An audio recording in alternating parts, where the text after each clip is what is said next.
And this is Gate Talk with B. Good morning, guys. I'm B, of course. How are you guys doing out there? Today is Thursday, June 11th.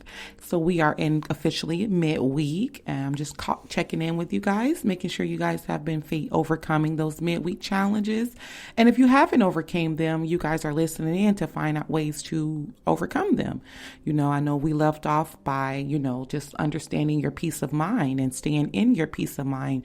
So I'm hoping that podcast was enough to keep you guys on your path to success this week. Whatever goals you set out there, you guys are staying with it. You guys are celebrating the accomplishments that you guys have made so far. You guys are praying on the accomplishment that you hope to continue to make it. And you guys will be great. You guys will continue to walk into your purpose, continue to understand your purpose, and continue to, support those who support your purpose as well as you support them. And then it all makes sense and it tie in. I'm excited. It's almost the weekend and I had some good news from my best friend. She called me last night and we prayed over a situation that we're hoping that manifests for her. We're not going to say hope, that is going to manifest for her Friday.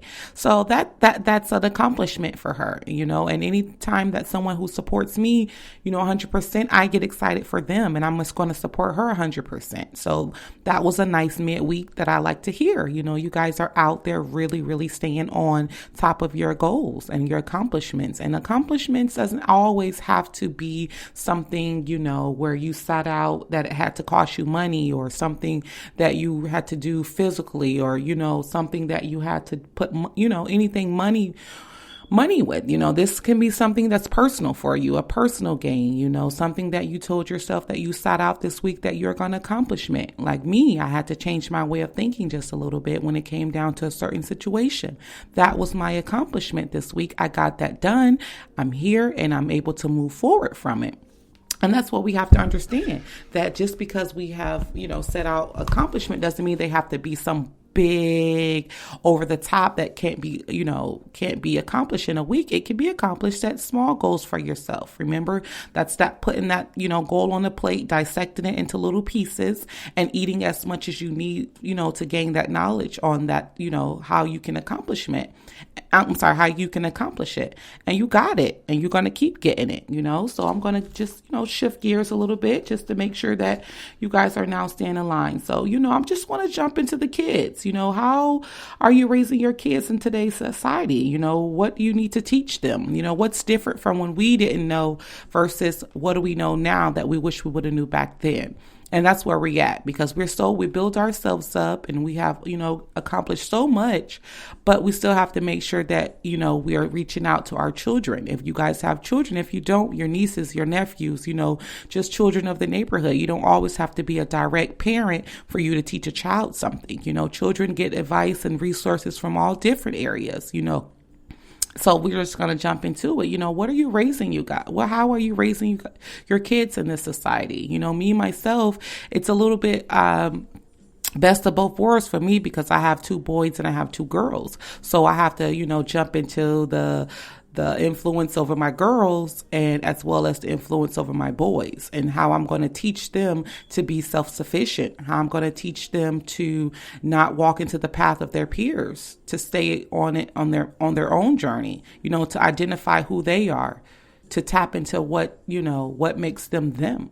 And that's what I'm teaching my children. And that's what you guys should make sure you're teaching your boys or your girls. Don't allow what we've been through as a child to now discredit your own children, with the possibility or the potential they have within themselves. Because it just all took the right person to teach us, to bring it out of us, to now encourage us to walk into our path. Unfortunately, like myself, I'm an adult when that happened. But now that I know as an adult, I'm going to make sure I teach my children this so they don't have to spend so much time searching for something, that's already within themselves. They don't have to waste time searching for, the right answers of why they are a certain way, That's what we have to make sure that we're doing. We're giving our children that opportunity to find themselves as we support them.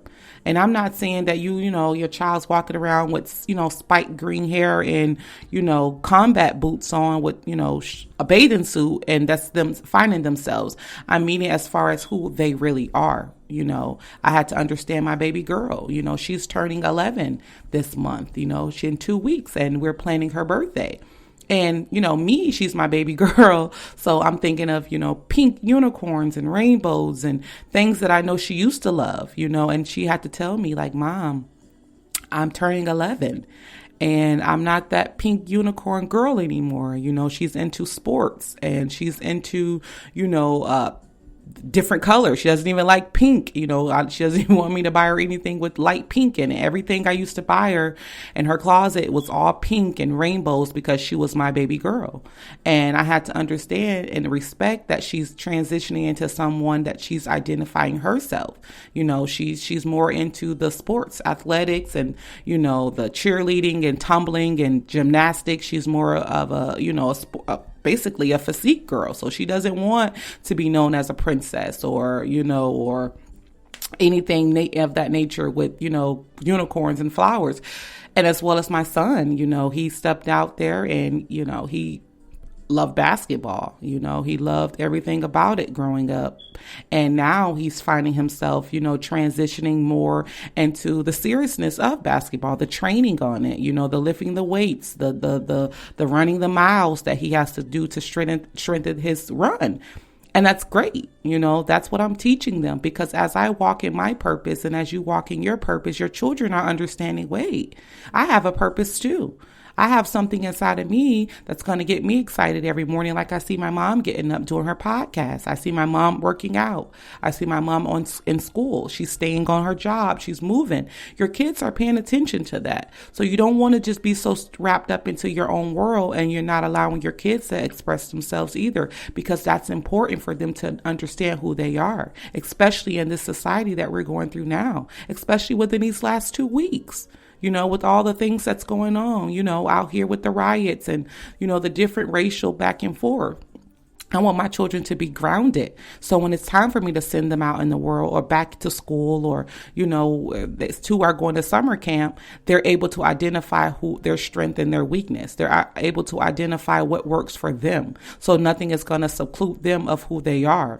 They don't have to walk around with that mental health or that, low self-esteem or depression that as us as adults, maybe have to think back on a time where, we had that on us. We didn't know what it was, but we know we didn't feel right, when other kids did certain things and I can't do that, or understood certain topics in school and other, it just ties into you want to make sure that your child is confident in whatever area they have to face without you holding their hand out there in the world.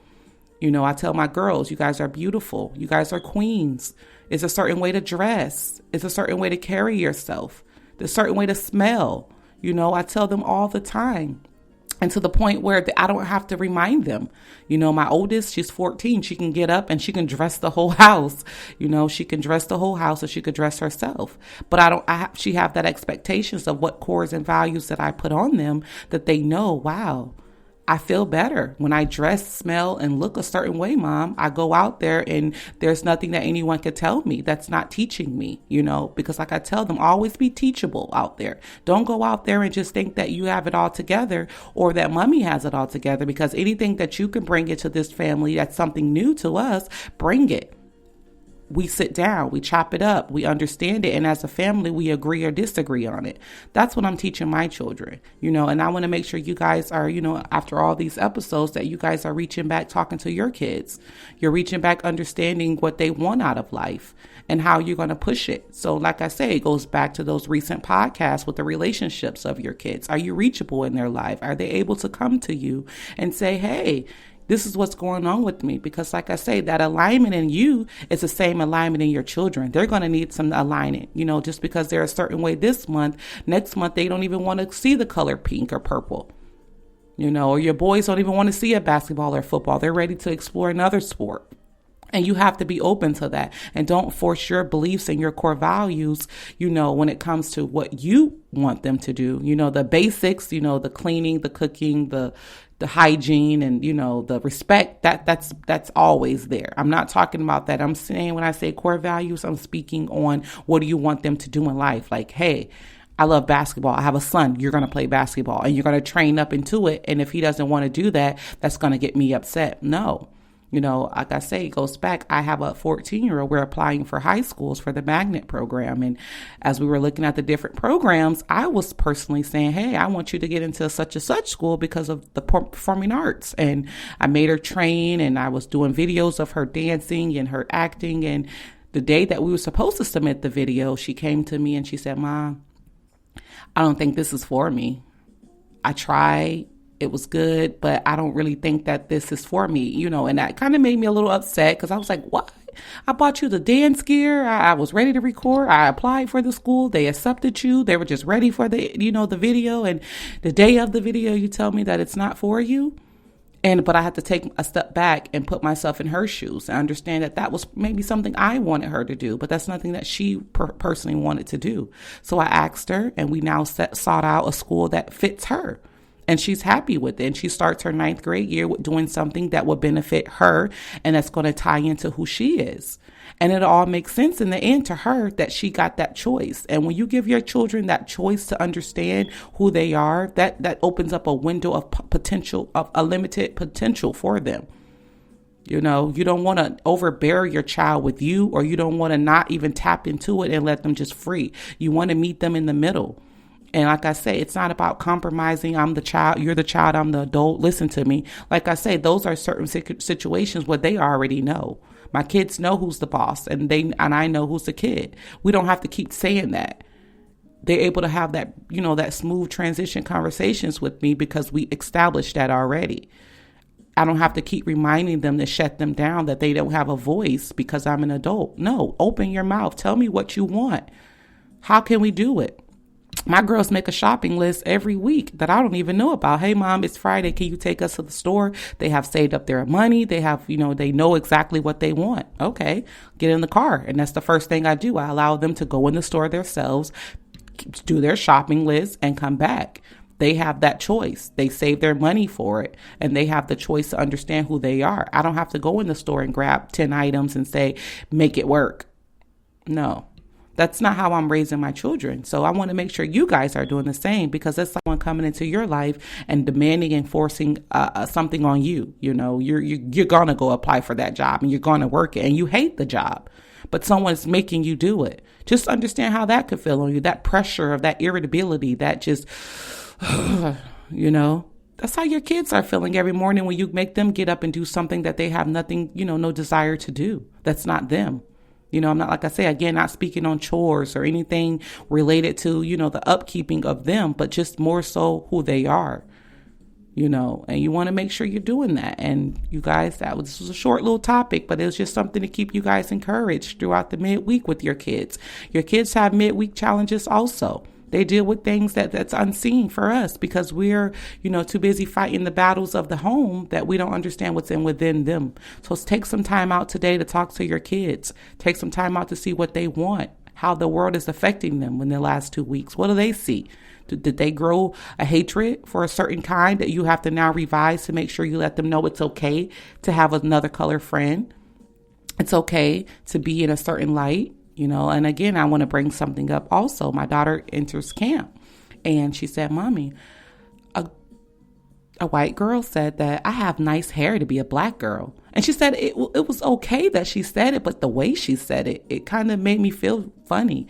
I was like, well, how did she say it? She said, well, she kind of said it like, oh, you have nice hair to be a black girl. Like I shouldn't have nice hair. And I was like, it's okay. Because what you did is you showed her that because she presented something in a certain way that you're able to respond and keep moving and it didn't affect you. She said, okay, and she walked away. So that's allowing her to know that it's going to be those times where she's going to have those, those racial comments or different things, but she's still going to be confident and within herself, because she could have took that as a downgrade or disgrace to her or something where she could have been, followed hatred back with and said something, something racist back, but she didn't. And she moved forward. And that allowed me to know that I'm teaching my children the right thing. Love who loves you. And, the ones that hate you, wish them well and keep moving. You can't control everybody's thoughts or everybody's ways. Only thing you can control is what's inside of you and how you truly feel. And if people don't support that, keep moving. And you talk to your kids about your core values and what you want them to know, because they're listening. Even though if they're, you can sit them down, have a 1,000,000-word conversation and they're looking here and there on their phone,